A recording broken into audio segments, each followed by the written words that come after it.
I want to call today's meeting of Public Service Subcommittee to order. Madam Secretary, would you please take our roll? Alexander, Dixie, Eldridge, Johnson, Kiesling, Powers, Rudder. You have a quorum. Do we have any personal orders or recognitions from our members? Seeing none, we will now take up our regular calendar. We have item number 1, House Bill 1217 by Chairman Zachary. Do I have a motion, a second? Thank you, Madam Chair and Committee. Madam Chair, I do have an amendment. Drafting code 004481. Right. Do we have a motion and a second on the amendment? If there's no objection, let's go ahead and add the amendment to the bill. Okay. All in favor of adding this amendment, say aye.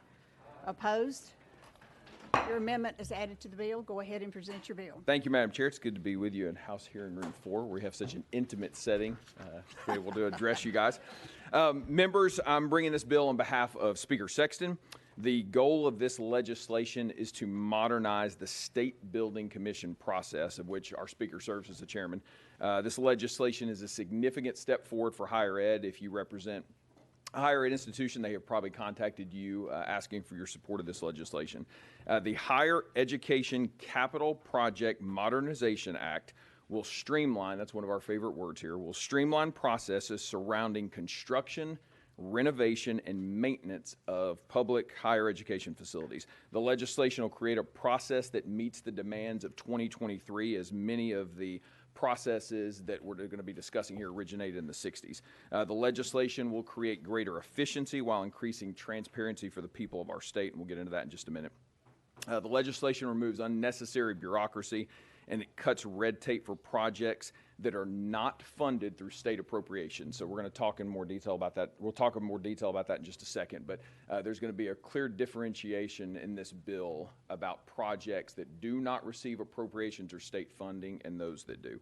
And so we'll get into that here in just a second. And Madam Chair, if you guys will indulge me, it's a fairly short bill, but I just want to quickly zip through section by section and just give you an overview. So if you look at Section 1, that deals with the delegation of gifts and auxiliary projects. It provides public university boards with the sole approval authority for capital projects that are funded by donations. And again, these can be gifts, these are any kind of private funds, and it also deals with revenue from self-supporting auxiliary projects. So projects that generate their own money, again, we are not appropriating those dollars. They generate that revenue themselves. Housing is a perfect example. Whether it's Memphis, MTSU, Austin P, whomever, the housing, the money that's generated from that stays within the institution and pays for themselves. And this clearly would also apply to athletics, but as it stands today, the University of Tennessee Athletic Department is the only athletic department in the state, one of 12 in the country, that is self-sustaining and actually makes money. And so I'll go into that also I'll go into more detail on that in just a second. This provides that the institution must still follow State Building Commission policy when the institution selects designers and contracts for construction projects. It clarifies that any net increase, this is really important, it clarifies that any net increase in square footage for projects is not eligible for maintenance from the state. So that's extremely important. Again, what we're talking about here is privately funded gifts, donations, privately funded projects. Section 2 deals with designer selection for institutionally funded projects. Currently, as it stands today, and I've got some actual real-life examples to give you. As it stands today, there's a process that's been in place for the 60s where the State Building Commission, when a higher ed institution comes before them, the State Building Commission, they actually select the architect. And so that was done back in the 60s to ensure that we were doing business with Tennessee entities that could meet the construction needs. Well, and what we've done in this legislation, we've stated that these projects still have to be constructed, designed, everything has to be done by a Tennessee entity, but we're providing the flexibility for the institution to actually choose their own architect. So Memphis can actually choose their own architect and designer. UTK can choose their own architect and designer, Austin P, whoever it is, it allows them the ability to choose their own designer. And so Lindsey Nelson Stadium is a perfect example of this process in that we have the funds, I say we, University of Tennessee has the funds to be able to take Lindsey Nelson Stadium to the next level. We are now 15 months into the process, and we still have not been able to start that project. We're just now getting to the selection process. If this bill passes and goes into effect, it'll cut that to 3 months. And so we truly are streamlining the process. And again, that is a project that has been funded by private dollars. We as the state, for Tennessee Athletics in particular, we don't appropriate any dollars there. So there's still the guidelines they have to meet. They still are under their governing board. There's still reporting they have to do, the state building commission. All of that's still in play. We just provide them the flexibility to be able to choose their own architect, choose their own designer, and to be able to move forward and streamline that bonding process so a project just doesn't sit for a year. So that's section 2. Section 3 is the transparency section of the bill. It provides that these institutions must actually start putting this on their website. So right now, most of us can't see, Tennesseans can't see where this money is being spent on these various projects. So part of this, these institutions will be held to an accountability standard where all that information will go on a website so we can see it. They still have to report to the State Building Commission. Section 4, that is the status quo. It's related to state procurement agencies. We're not changing anything there. That stays as is. Section 5, the Section 5 and 6 are extremely important, especially for our smaller institutions.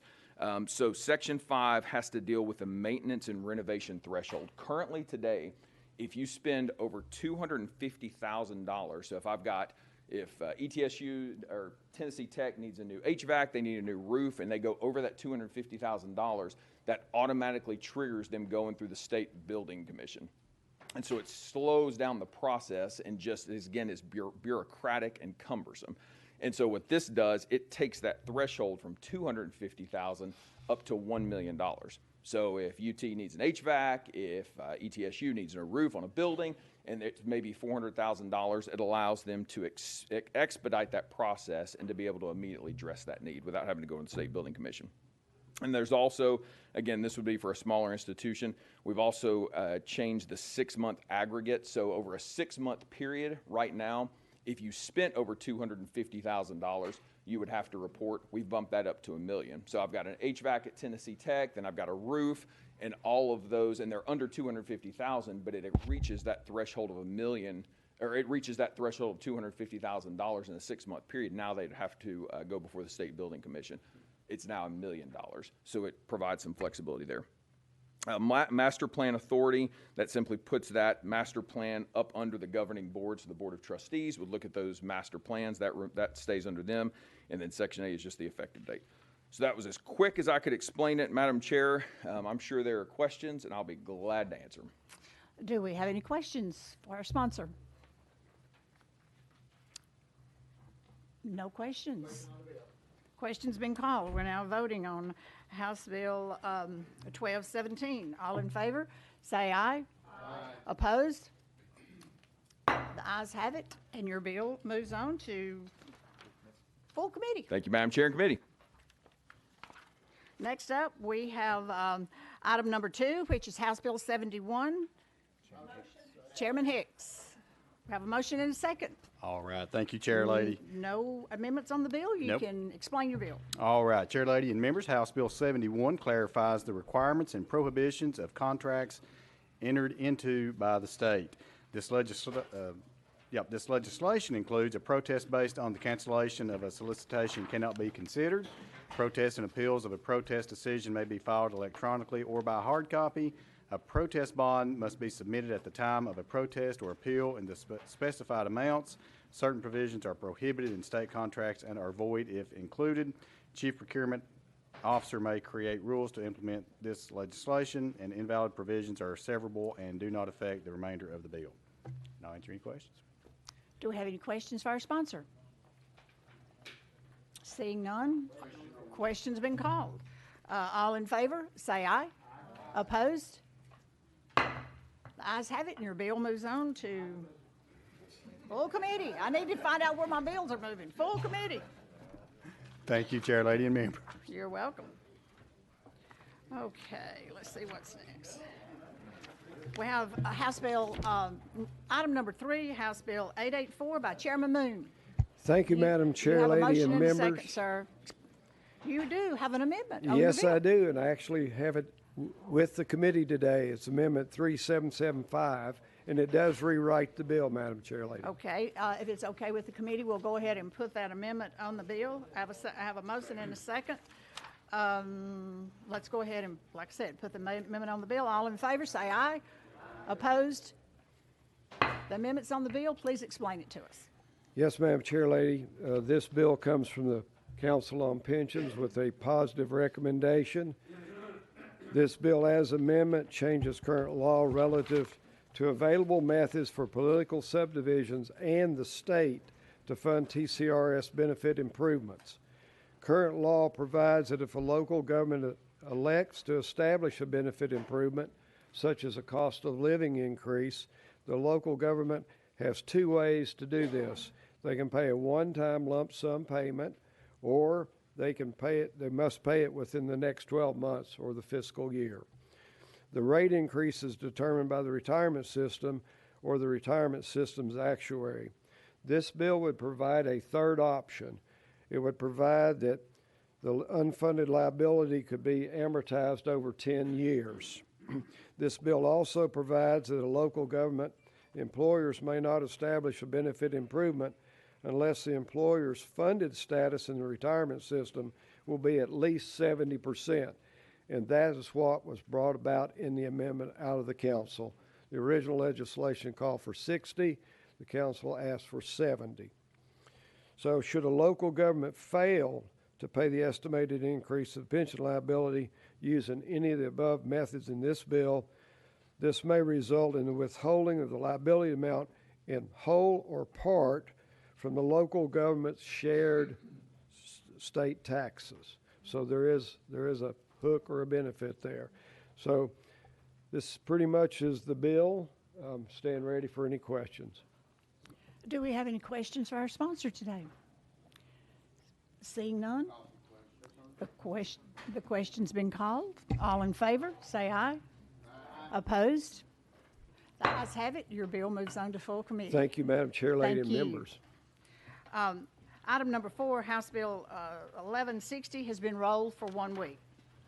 Item number 5, House Bill 1070, also has been rolled for 1 week. That brings us to item number 6, which is House Bill 1164 by Chairman Russell. Do I have a motion and a second? We have a motion and a second, and we do have an amendment your drafting code? Yes, Madam Chair, lady. It's 004505. Do we have a second? We have a motion and a second on that amendment. Let's go ahead and put that amendment on the bill with no objections. Everybody in favor of that, please say aye. For those opposed, the amendment goes on the bill. You're free to explain your bill. Thank you, Madam Chair, lady and committee. As introduced, House Bill 1164, as amended, requires the Commissioner of Safety in consultation with the Commissioner of Human Resources to ensure that a minimum of 6 Tennessee Highway Patrol officers are allocated to a county designated as distressed or at risk that has a size of greater than 600 square miles and a population greater than 20,000 or less than 50,000 people, is to help these larger counties have extra law enforcement officers when the fatality rates are high, and that's all it does. As far as I understand, safety is deferred on it. Thank you for that explanation. Do we have any questions? No questions? Question's been called. All in favor, say aye. Opposed? Ayes have it. Your bill moves on to full committee. Thank you. Item number 7 is up next, and that's House Bill 693 by Representative Parkinson. Do we have a motion and a second? Madam Chair, can I roll this a few spaces? It looked like my motion walked out of the room, and I just texted Curtis to give me a second, so I don't know if he saw his cell phone number yet. You want to? If I can get a motion in a second. I don't know where my one Democrat went. Can I roll it a couple spaces? Is that okay? We'll roll it 2 spaces. Okay. All right. Thank you, ma'am. Curtis, can you give me a second? You have a little faith. House Bill, item number 8 is House Bill 302 by Representative Jones. Do I have a motion and a second? Can I roll that bill a week, Madam Chair? You sure may. Roll one week. Thank you.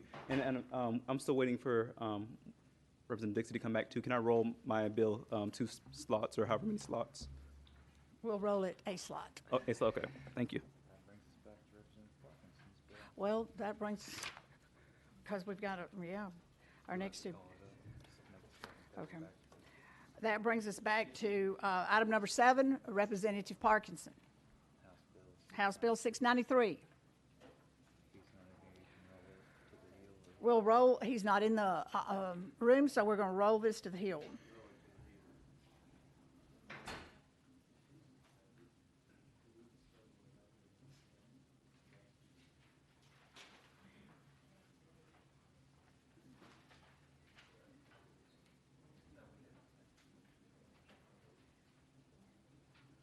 Wait a minute.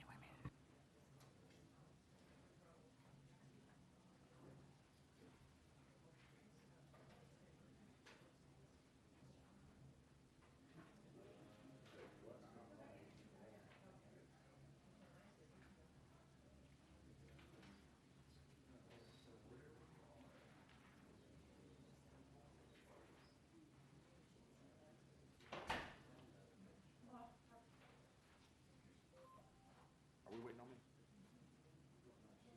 Oh.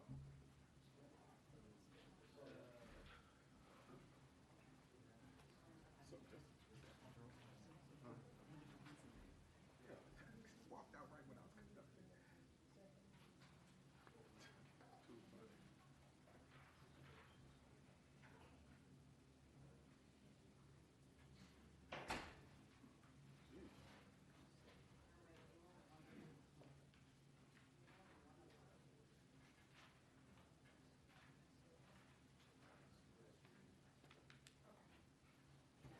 That brings us back to item number 9, House Bill 1474. Representative Jones. We can roll this to the Hill if you'd like. Yes, for can we us roll to. it to the Hill? Thank you, ma'am.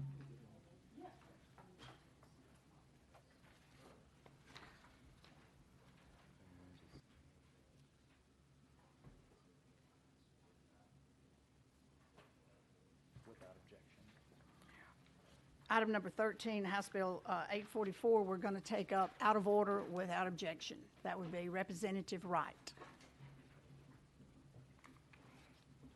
Do we have a motion and a second? You have a motion and a second. There are no amendments filed. Representative, you're recognized to explain your bill. Thank you, Madam Chair and committee. I was just sort of sitting, observing the operation of your committee, but I am here to present House Bill 844. Authorizes each House of the General Assembly to appoint a chaplain at the start of each biennial legislative session. This addition to code will not affect the chaplain of the day program or policy in either the House or the Senate. What we should do is think of this as the on-site chaplain of a hospital, sheriff's office, or police department. Someone available to meet the spiritual needs of the members of the elected body and its staff. Chaplain would be nonpartisan, non-political, non-sectarian. This bill would add structure to what has been historically permitted, that is, allowing building admittance, office supply, a little bit of floor space as in an office, parking, and cover some expenses. This bill made its way through the House last session. It was Representative Jerry Sexton in support of a bill which would have us a chaplain. And with that explanation of the bill, I stand for questions.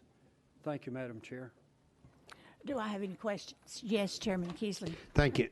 Thank you, Chair Landry. turn right. Where is this postured over in the Senate, on the Senate side? I see where they've got, that it's been, passed on second consideration, but has there been anything ongoing since that time? No, since we are like a three-step process to get to the floor, and they're just two, I was wanting to get the first step out of the Okay, way. so you're taking the lead role then, I take it. I'm just then, taking the basically. lead, although it is Senator Massey and my collaboration on a bill, which did not get action in the Senate last session, not complete action. We moved our bill. And again, Madam Chair, and again, as a reminder, we did pass it in the House, didn't we? Did we not? Certainly we did. Yeah. I think it to be an extremely good program that is utilized well within the House. Thanks, Chair. Chair Lady, that's all I have. Thank you. Do we have any more questions for our sponsor? Are we ready to vote? All in favor? Question's been called. All in favor, say aye. Aye. No, opposed? The ayes have it, and your bill moves on to full committee. Thank you, Madam Chair and Committee. That brings us back to item number 10, House Bill 1517, and it has been rolled for 1 week.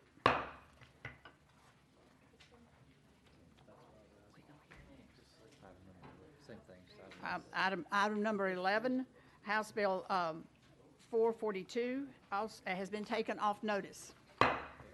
Item number 12, House Bill 909 by Representative Gillespie. Do we have a motion and a second? There are no amendments filed. Representative, you have a motion and a second, and you are recognized to explain your bill. Thank you, Madam Chair. What this simply is right now, full-time law enforcement and first responders in the state, if they're killed in the line of duty, they receive certain benefits, annuities to their family. And what this does is right now, if you're a reserve police officer or reserve deputy and you're killed in the line of duty, you don't receive those same benefits, yet you're doing the same work. And what it would do is it would provide a $250,000 annuity paid over a 5-year period to the family of the deceased officer. And with that, I welcome any questions. Do we have any questions for our sponsor? Seeing none, are we ready to vote? Question's been called. All in favor, say aye. Opposed? Ayes have it, and your bill moves on to full committee. Thank you all so much. That brings us to the heel of the calendar. Item number 7, House Bill 693 by Representative Parkinson. Do I have a motion? Second. You're recognized. I was just going to gavel you. I don't know how you were fixing to get lucky. Well, Madam Chair, if I'd have known that, I'd have just came on up here the first time. You should have taken the podium earlier. I should have. Go ahead and explain your bill. You do have a motion in a second. Thank you, ma'am. I was depending on Speaker Pro Tem check his text messages, but I still don't think he checked them today.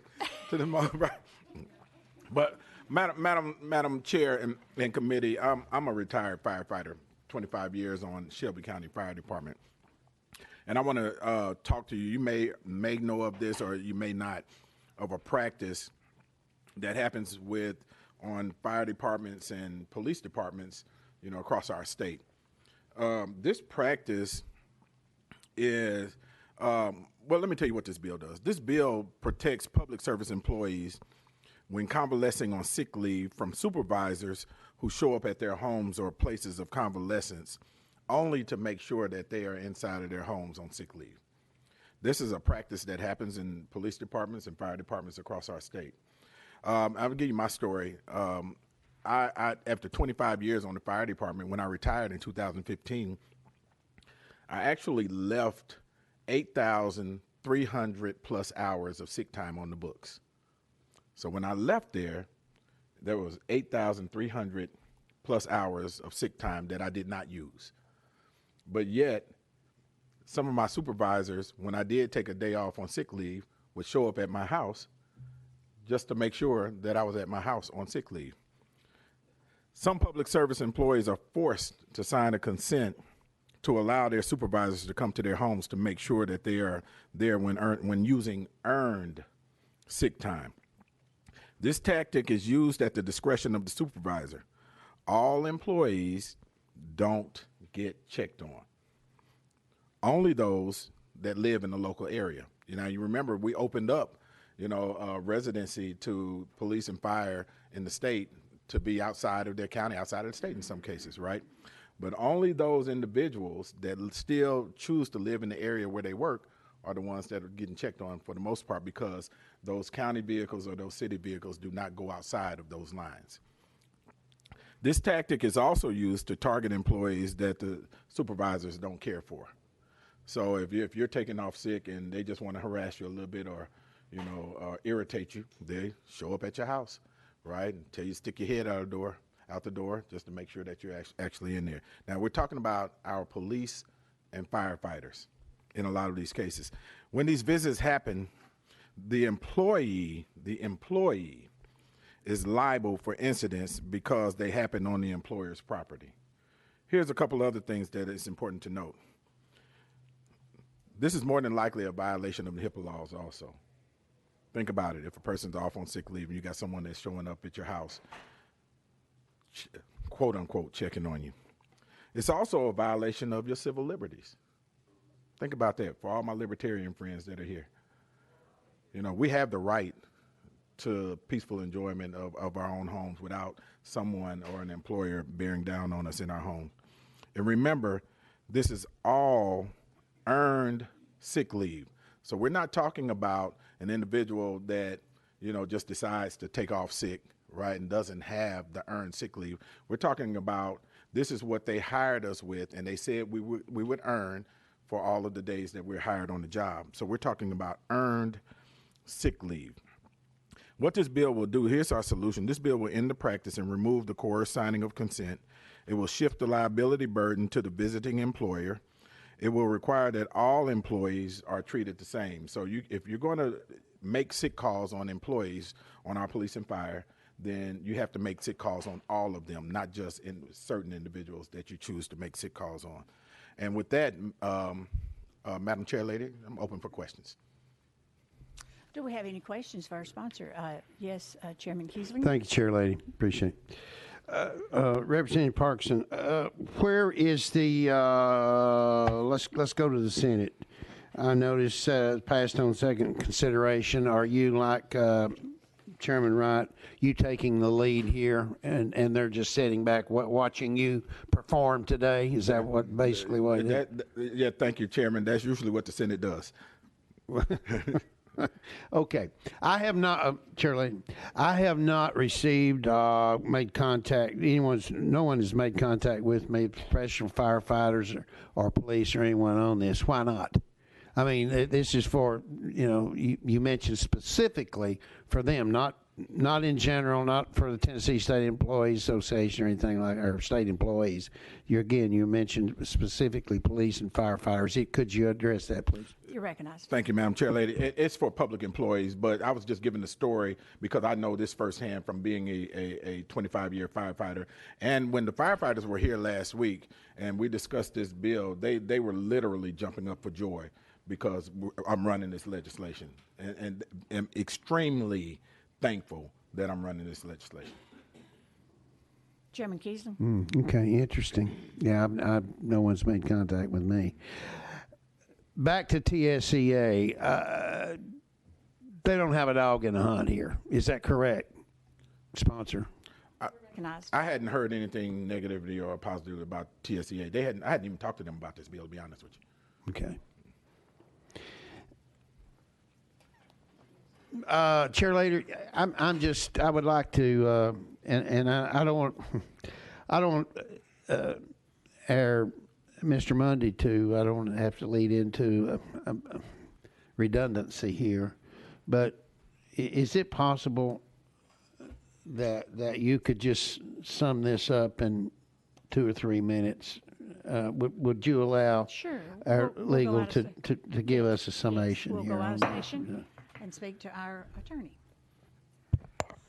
Thank you, Matt Mundy. Matt Mundy, for the record. It basically prohibits what we call in the code the appointing authority, who's the supervisor or hiring person in a excuse me, in a state or local governmental agency, from entering the property of an employee for the purposes of double checking to see whether or not he's out for the purported reasons that he stated.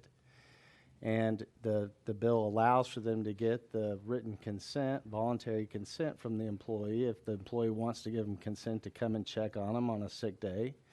But it also reminds them that if they don't have consent and they're entering on the property, it's criminal trespass. So, which it is. It's a nuisance, and it's probably already criminal trespass if they're doing it without consent because they're not invited.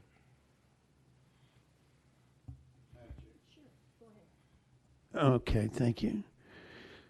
So we're not, it's not already in statute and code then, is it, what we would be, should this pass? There's no, that we're not duplicating anything, is that correct? That's correct. There's nothing like this in statute, and I imagine this type of activity happens perhaps informally at the agency level. Not across the board, but for certain ones, it might. Okay. Who brought? Thank you, and I'll withhold. I do have a follow-up question, but to the sponsor, there may be questions to Mr. Mundy before we do that. Thank you, Madam Chair. I have a question. Yes, ma'am. What if when they come to check on you, you're not there? You're like at the doctor. Go ahead. Thank you, Madam Chair. And that happens. That happens a lot. And you're literally either being written up or you have to explain why you didn't answer your door. Thank you. Do we have any more questions? Oh, yes. Representative Alexander. Thank you, Chair Lady. Sponsor, is this only for sick leave? You're recognized. Thank you, Madam Chair. It's only for sick leave. Okay. Yes, ma'am. Okay. Earned sick leave. Go ahead. Thank you.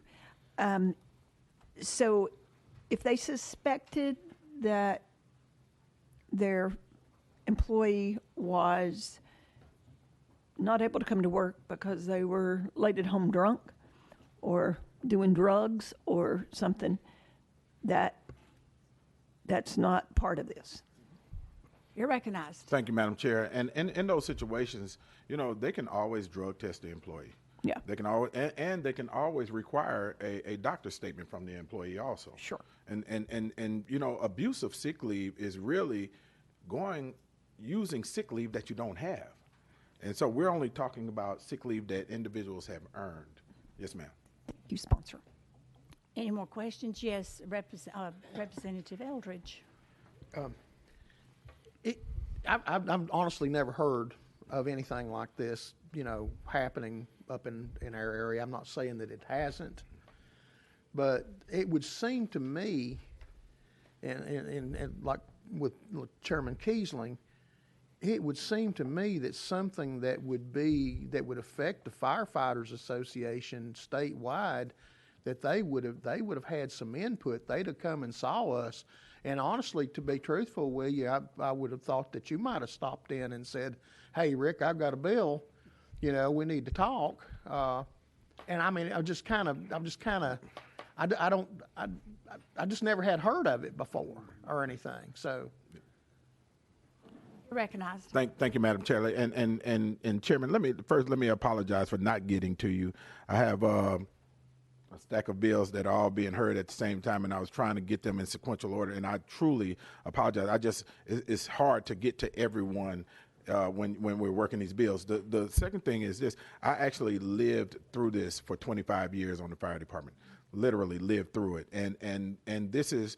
While, the association may not have come, but the association members definitely want this legislation like this passed.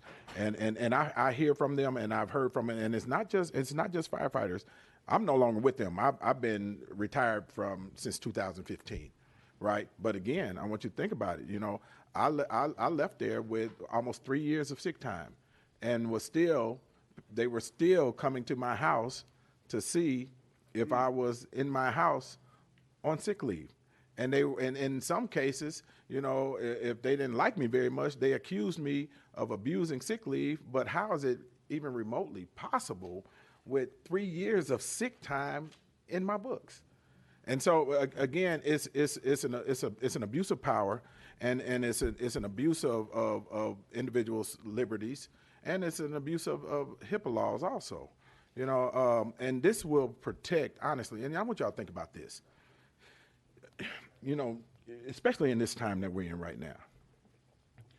Probably never in the history of our country have our police officers and firefighters needed to use their sick leave peacefully.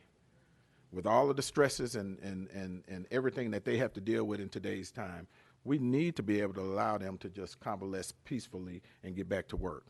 And so that's what this bill does. Do we have any more questions for our sponsor? Question's been called. All in favor, please say aye. Aye. Those opposed? The ayes have it, and your bill moves on to full committee. Thank you, Madam Chair Lady, and thank you, committee, for hearing this, because I know this is kind of new to a lot of people, but I truly appreciate you. Thank you so much.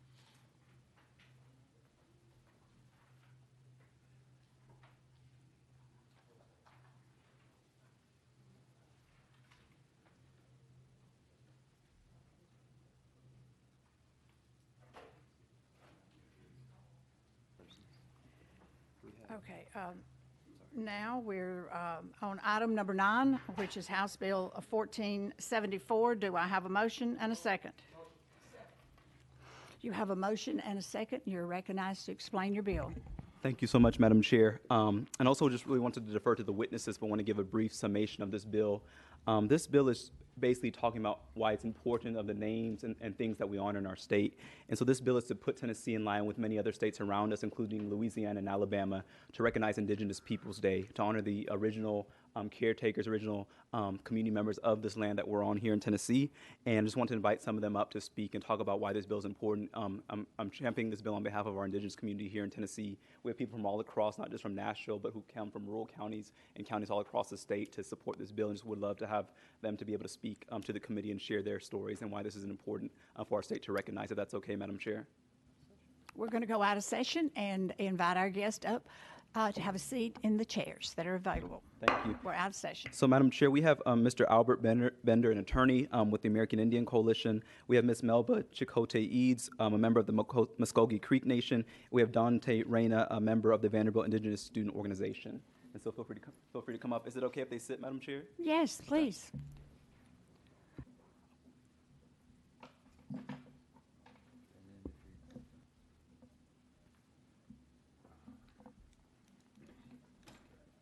Okay.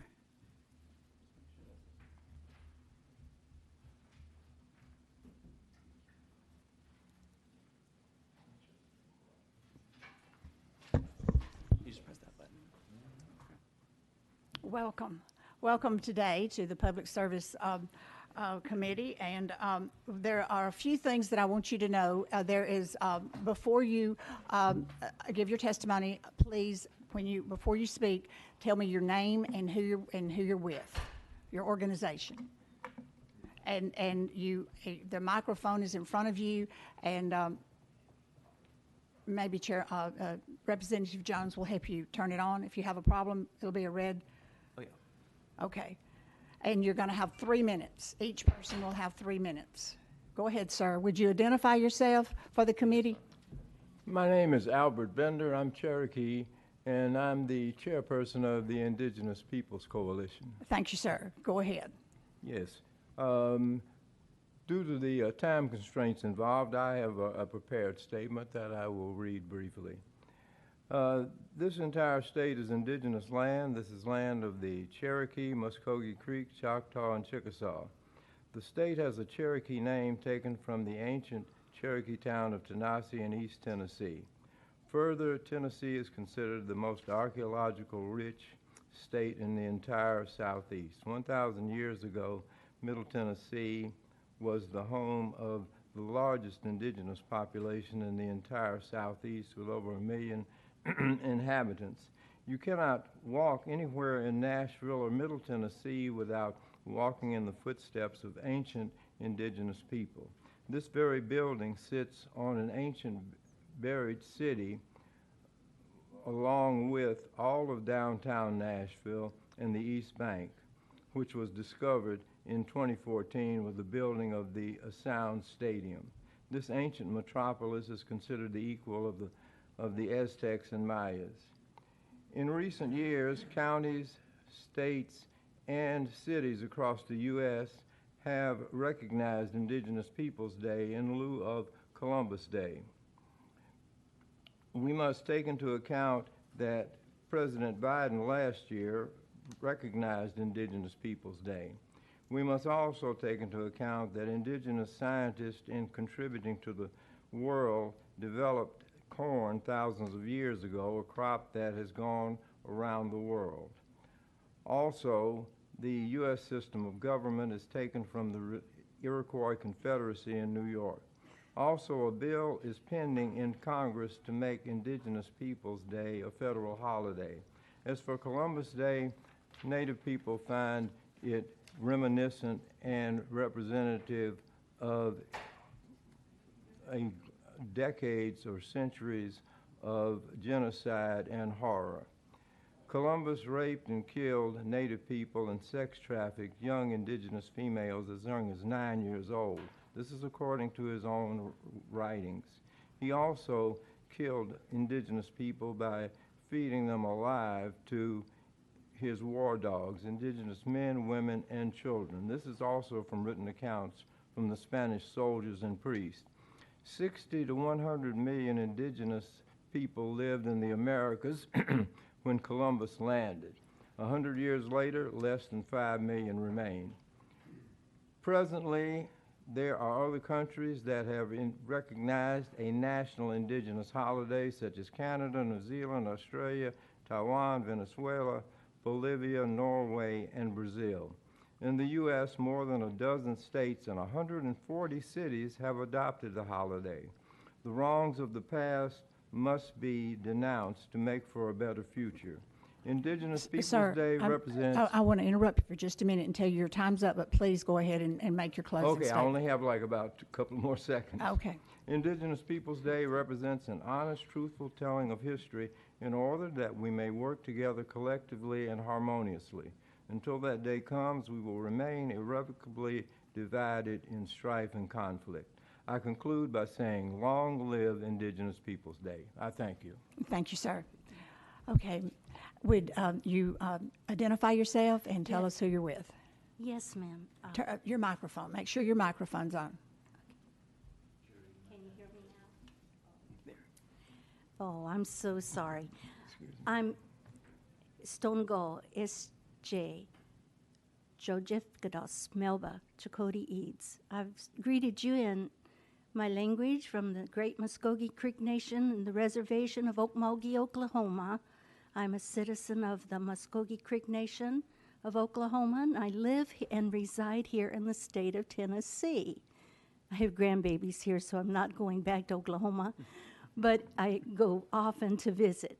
But anyway, I have moved here and found out that Tennessee has a great history of my own people, and my tribe recently gave a land acknowledgement to be read here at the King Mountain Prayer Group that overlooks your city.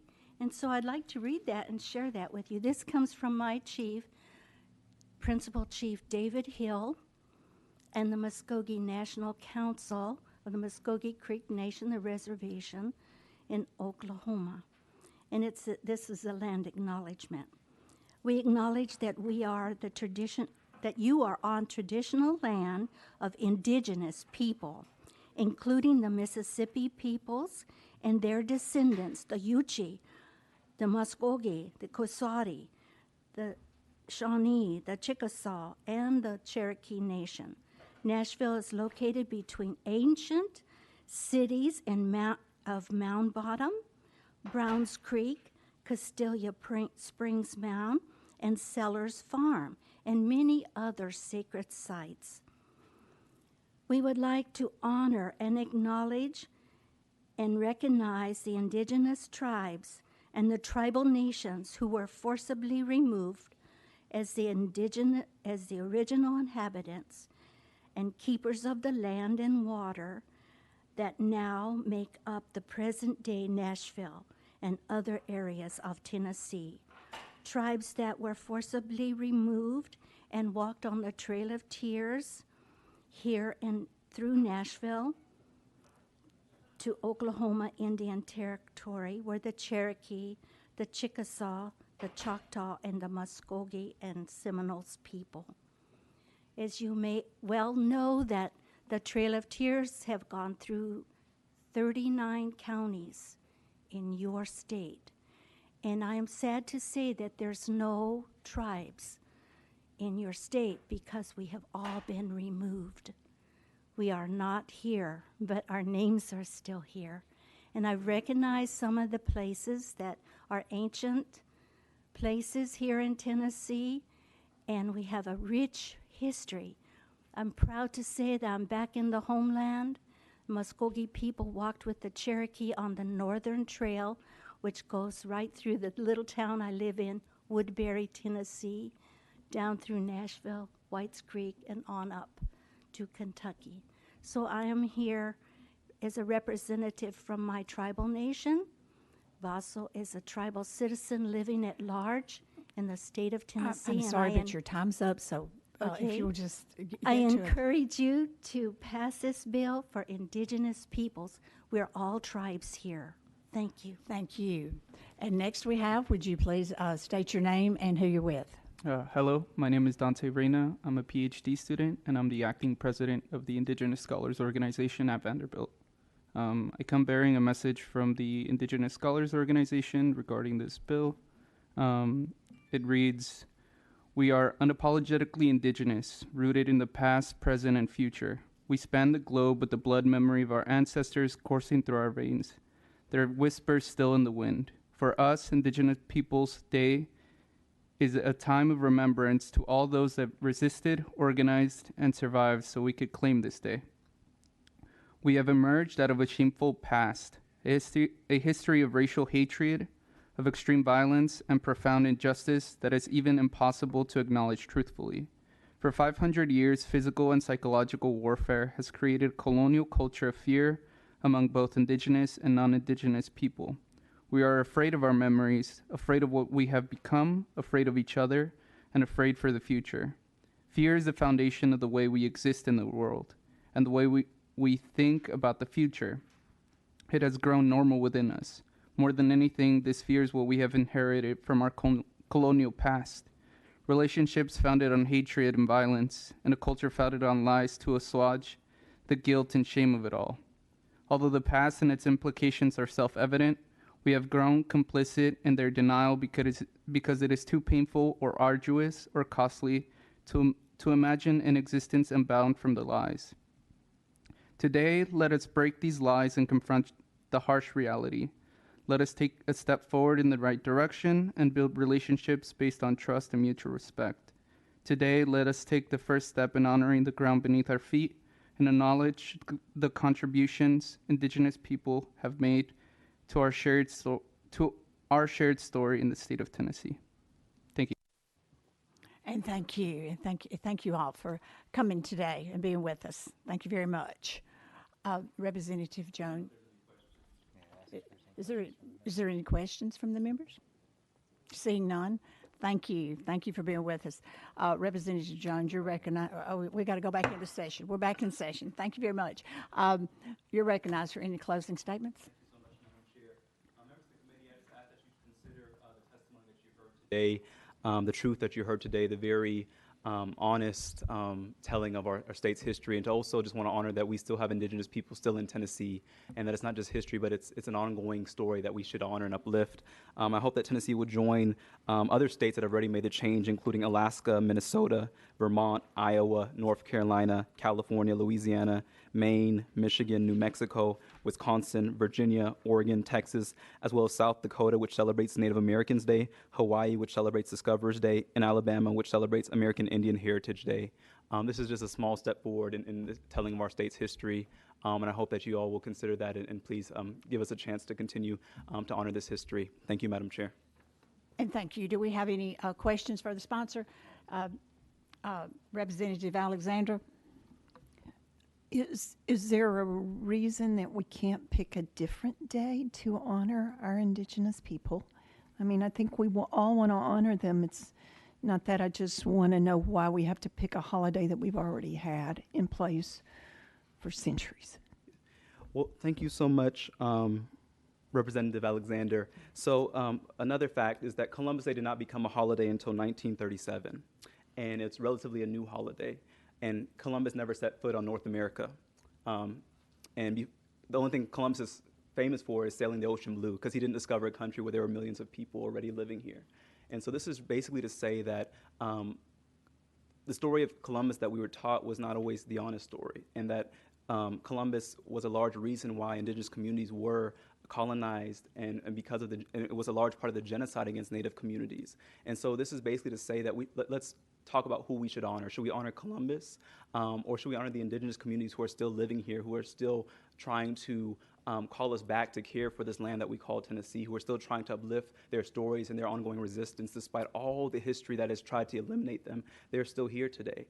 And so I think that's why across the nation, states have made the change, including our neighbors in Alabama, Louisiana, North Carolina, have said we're going to honor true stories in our state, and that's the stories of the indigenous people on our land, and not Christopher Columbus, who was lost and never stepped foot in North America. But we're going to honor the true history, and this is important for our conversation as a state as to what we honor. I just think that's the reason why a lot of states are making the change, and that I hope that our state will follow suit as well. But thank you for the question. Thank you. Chairman Kiesling. Thank you, Chair Lady. So, sponsor, you're telling us that every one of those states that you named have changed Columbus Day, has discarded Columbus Day, and it's now known as Indigenous. Every one of those states have done that. You're recognized. Oh, thank you, Madam Chair. So I just want to, so the article is from, it's a nonpartisan, non-political, it's the History Channel that we all watch on TV. This is the article called What is Indigenous Peoples Day? And if you look at where is Indigenous Peoples Day celebrated, I can highlight it, I can give you a copy of this. These are the states where it is celebrated. And I'm not talking about celebrated. I don't care about celebrated. You're saying in lieu of, you want to, Congress, first of all, you're saying this could be considered in lieu of Columbus Day. True or false? Yes or no? You're recognized. Thank you, Madam Chair. And let's just tone down the hostility if we can. I'm not hostile. If we don't mind. I'm asking you. Representative Jones, you're But- recognized thank to you.